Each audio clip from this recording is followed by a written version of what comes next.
Hey y'all, welcome back to my channel. My name is Alexis and I'm so excited to share with you my 5 favorite books of 2024 that basically either changed my life or really entertained me. So I want to go ahead and get into it. So I have 5 for you today. And I have my notes. I have my notes here on the side, so I'm going to be looking away at my notes occasionally. The first one is The Artist's Way. I just have to take a pause when I think about this book because it is insanely powerful. It's by Julia Cameron. I'm sure maybe you've seen this all over TikTok or like a lot of other YouTubers talk about it, but this is basically a framework for tapping into your creativity. It's a 12-week workbook, and I'll say the 3 most powerful exercises from this book, I would say, are morning pages, the artist dates, and some of the artist prayers that she has you recite. So at the beginning of this book, Julia actually has what seems to be like a contract that you sign that basically says, no matter what arises, I'm going to do the exercises and I'm going to finish this book. I just want to insert a warning label. This book may ruin your life in the best possible way. When I started reading this book, I was transitioning out of yoga teaching, and I was actually going back into corporate, but I was still really like just kind of feeling like not super fulfilled or a little bit confused on what I needed to do next or what I wanted to even like dream about for myself next. And I mean, this book really helps to just sweep the cobwebs of your mind and your childhood and helps you get really clear on what you enjoy doing, what you find fun about life, getting in touch with that childlike creativity that is in all of us but gets pretty much beaten out of us through school and society and, you know, family and all that stuff. Okay, maybe I shouldn't say beaten out of, that's like a little bit harsh, but like I think that we all know that inner voice sort of gets quieted over time as we get older.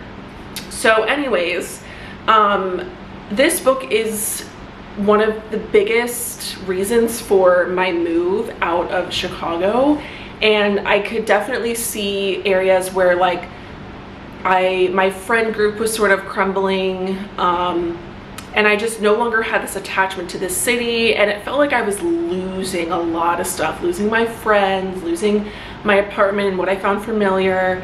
And that's really all a part of the journey so that you can step into like a new and more fruitful phase of your life. So I'm not gonna lie, this book is hard. The exercises are very hard.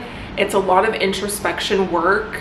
And it will like shake things up in your world. So if you're not quite ready to have things like shaken up or hit the fan or feel a little uncomfortable, I wouldn't recommend this book. I've actually read it twice. The first time I read it, things in my life got so bad I stopped reading it because I got a little scared, because it just started like there were just truths coming up that I really didn't want to hear or see. So I stopped, picked it up again, finished it. Can't recommend it enough. I think what really sticks with me is the importance of creating as a human being. Like, we have to create, and I think we're in a world where we consume a little bit more than create. I have done it, and I've noticed the periods where I don't create anything are the periods where I feel the most stuck, where I experience most depression. And then when I go back to creating something, I've noticed like those symptoms start to subside. So really, really important book for just understanding the value of the creativity that we're all born with and like why it's so important to use it and pay attention to it. Okay, the second book is Girls That Invest by Simran Kaur, or Kaur. I don't know if I pronounced that right, Simran Kaur. This book really kicked my financial ass. I was the kind of person that thought that I could like save my way to having more money, and unfortunately, like, that's just not how it works. And so, you know, I've lived like paycheck to paycheck, and I would spend it all and then be really eager for that next check and spend it all, and it would go towards, you know, bills and all these things. And I just felt like I couldn't ever like financially get ahead. And this book basically talks about the importance of investing and how compound interest can set you up to really have wealth later on in life. This is not about like, you know, starting some internet business and like being rich in like 5 years.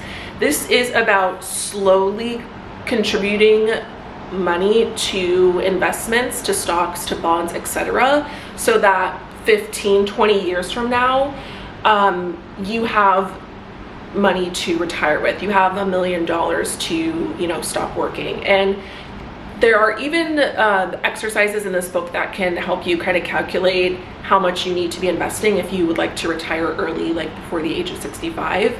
But what I love is that I was first intimidated by investing because it just felt like it was only for like really smart like white guys in suits on Wall Street. It didn't feel accessible. But she breaks down like the definitions. She gives like really great analogies, and it really makes investing for women, and especially women of color, easy to understand and accessible, which I have never heard of ever. And I also follow her on Instagram, and she is incredible at like debunking myths about wealth, especially in the age of social media where it just seems like everyone is richer than you. She really talks about like the impact of not understanding like where your priorities lie when it comes to spending money. For example, like, I love coffee, and I have now worked into my budget like coffee, because like I just have to get my coffee, and that's just like something I value that I don't want to cut out right now. But then I might like be a little bit like cheaper on groceries and go to like a really cheap grocery store or something like that. But like, it kind of helps you figure out like what you value so that you can allocate the proper money to that, and then maybe skim down in other areas. But it helped me not be such a like mindless consumer where I just want to have the nice bag or the nice clothes or the nice shoes or the nice thing because I see like a bunch of influencers having it, and then I feel like left out or really poor. So if you want to take charge of your financial future and you want it explained to you in an accessible, honestly kind and empathetic and even like a little cheeky and funny way, I would definitely recommend Girls That Invest. It will teach you everything that you need to know about investing. I had to include some fiction books on this list, and I'm a little sad that I only have 2, but I'm a little embarrassed to hold this one up, okay? It was really, really popular, and I'm sure by the time I'm putting this video up, like, these will sort of be kind of like out. But here's what I loved. What I loved about this book is that it was a page turner. It was like sexy and steamy, and I've never really read such like a romantic fantasy genre of book. And I just found it to be kind of addicting in a way.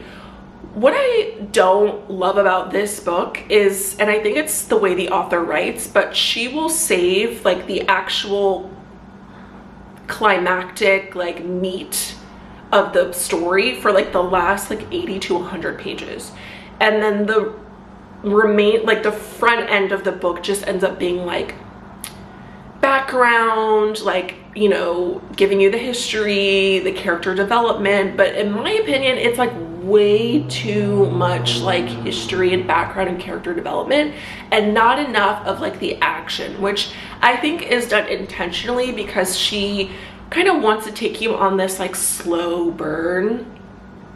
And, you know, I'm all for like the slow burn, but like this was just a little too much of a slow burn for me. It's still very good. It's just like a fun fiction book to read, and I had a blast reading it. Yeah, again, I've never read like a sexy, steamy, like fiction book before, so I think this one is just good for pure entertainment. Like, I want to sit down and read, and I want to completely escape into a different world and have my entire like senses and mind like sucked into a world.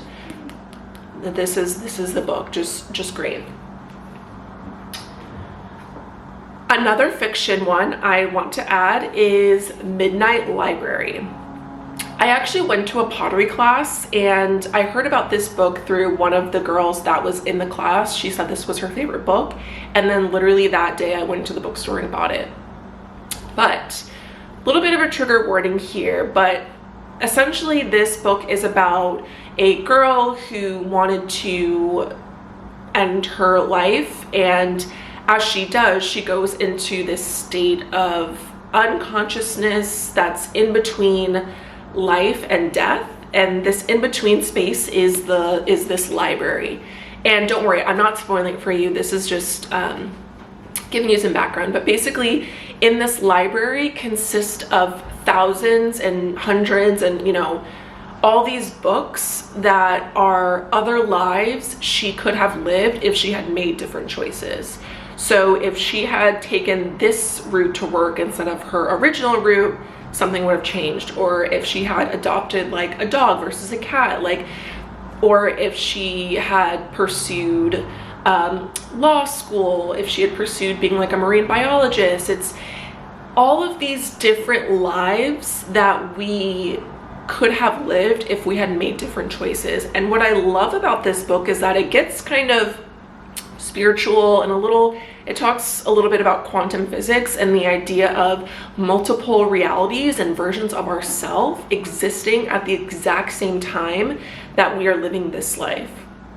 And to access those different states or those different lives, it just takes some different changes to choices. And it requires us to make different choices. And what I find most interesting is that it sort of debunks this myth of happiness, that happiness exists when we have a different life from the one that we're living. When we have like more money, or we have a different job, or we're doing something different. It really shows us that no matter what life we want, picture your dream life, there's going to be a downside to that life. Like, you're still going to experience the range of emotions that come along with being a human: sadness, grief, despair, anger, frustration, as well as like joy and bliss and happiness. Like, you have to experience both sides of the coin in any life that you choose. And so it really, like, if you're feeling sort of like chronically bored and just feeling like your life's just kind of like meh, this book really gives you a different perspective on how to view life and really how to view happiness. This has completely changed the way that I think about happiness, because I did keep like pushing it out there for something that I will feel when I get over there and not here. But that's not necessarily true for me. And I think there is some truth to like red string theory and multiple universes existing at one time, and all of these different possibilities that are out there should we choose to just make a few different choices. So it's also really funny too. Like, there's some like funny, cheeky arguments and comments that she makes, and a lot of wisdom. For a fiction book, I wasn't expecting this to be so deep and have so much wisdom embedded into it. So I would say, like, out of all the books, like, this is definitely a huge one, Midnight Library by Matt Haig. The last one also needs a deep breath. This is The Will to Change by Bell Hooks. You might be familiar with Bell Hooks from the book All About Love, where she talks about, you know, like love and the attachment styles and things like that.